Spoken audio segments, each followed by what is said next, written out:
espiritu. So be honest this morning, how is our personal life with Jesus? So nining buntaga ang Dios naghikap sa atong mga kasing-kasing, kumusta man ang atong relasyon diha sa Ginoo? Are we talking with Him every morning? Kanunay batang nakigistorya sa Dios matag adlaw, matag buntag?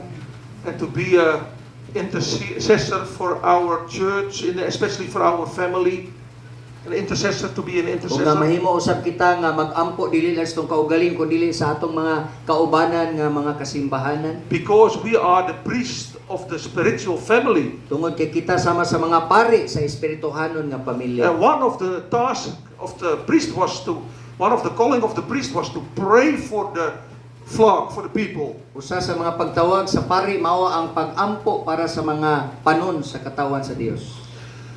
In this, so that's what we emphasize in Hartcry in the Netherlands. So mao na ang atong gibuhat sa heart cry nga panagtigom dito sa Netherlands. So what is the problem today in the church? So unsa man ang problema karon sa simbahan nga atong nakita? Much of the leaders have no vision. Atong makita nga daghan sa mga pangulo sa iglesia wala sila'y pananaon. They are running, they are doing, but what is your vision? Daghan sila gibuhat, murag daghan sila pirmi, busy kay sila. Pero ang pangutana gyud unsa man gyud nakita sa pangulo sa iglesia, unsa may pananaw niya. So in the last verse of Judges, So diha sa katapusan nga bersikulo sa maghuhukom, we read there what was the problem in that days of Judges. ato makita diha unsa gyud ang problema sa mga katawan sa Dios niadtong panahona. They're standing, everybody was doing what good was in his own eyes. Ang tanan naghimo sa mga maayo o sa ilang ginauna nga gusto nila nga maayong buhaton mauna ang ilang gibuhat. I experienced that in the Netherlands, that it is also in our country. Everybody is doing what good is in his own eyes and is not asking, is this God's will? Or what is God telling us in His Word? Mao pud na ang nahitabo namo dito sa Netherlands. Daghan mi dito murag tanan naghimo mi kung sa imong gusto, tan-aw namo nga maayo sa imong mata among gibuhat. Apan ang importante gyud nga atong mahibawan unsa gyud ang kabubuton sa Dios sa atong kinabuhi. But we are not without hope. Apan wala kita nagsulti nga wala natay paglaom. When there is spiritual decline, when there is spiritual dark, Kung naay kangit-ngit, naay pag-ubos sa espirituhanong kinabuhi sa mga tao, then the Lord can do mighty things. ug ang Dios aduna si katakos nga magbuhat og milagro niining mao nga problema. Because the Lord brings revival in dark times. Tungod kay ang Dios mao na ang iyang paglihok panahon sa kangit-ngit nga iyang buhion ang mga tao aron sila mabalik sa kahayan. So what did the Lord? He called Samuel. So mao na nga gitawag niya Samuel. okay, He called okay, itawag niya ang usa ka batan-on nga si Samuel. So what are we reading in 1 Samuel 3:1? What are we reading there? So nasa unang Samuel kapitulo 3 bersikulo 1. The boy Samuel ministered before the Lord under Eli. In those days, the word of the Lord was rare. There were not many visions. So ang bata nga si Samuel naghalagad sa Ginoo ilawom sa pagdumala ni Eli unya niadtong panahon na talagsa na lang kaayo ang Dios makigsulti sa tao. So in another translation stands, the word of God was closed.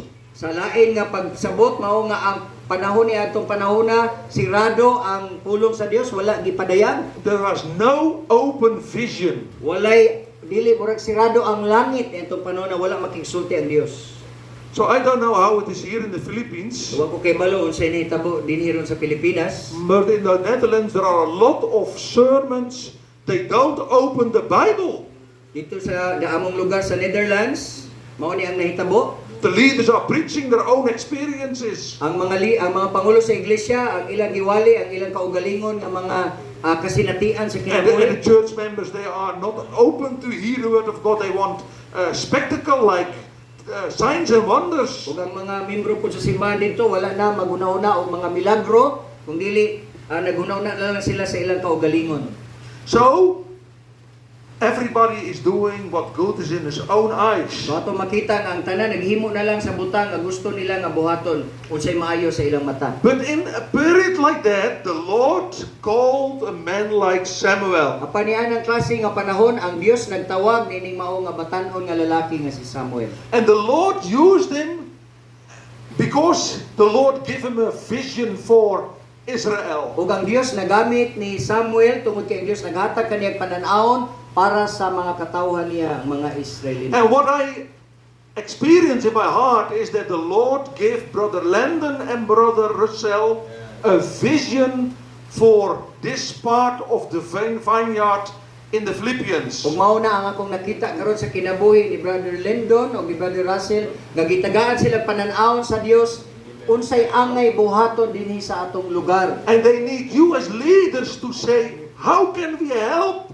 to bring this vision further in the Philippians? Ug nagkinahanglan sila mga kauban sama ninyo nga moapil ug moingon unsaon man nato pagpakatag kining mao nga pamaagi aron nga adunay revival nga mahitabo So sa we atong lugar. need a sound doctrine vision. So atong makita dinhi nga nagkinahanglan kita karon sa atong panahon og doktrina nga naa mabasa nato sa Biblia.